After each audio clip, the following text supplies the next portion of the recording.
ఒకటి రెండు మూడు నాలుగుకు అర్థమేమిటో చెప్పనా? చెప్పుకో, త్వరగా చెప్పుకో. ఒకటంటే ఒకటిగా అడుగేద్దాం,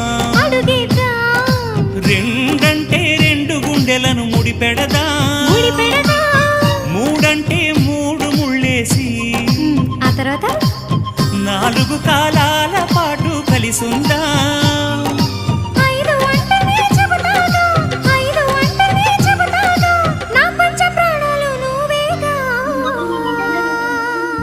అమ్మావు ఇల్లు ఈగ చదివానాడు, ప్రేమ వలపు మనసు మమత చదివాయినాడు.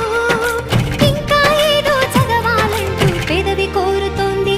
భలేగా కొత్త చదువు చదువు, ఇలా నా ముద్దు కవిత చదువు, చెలి మురిపాల కథలు చదువు.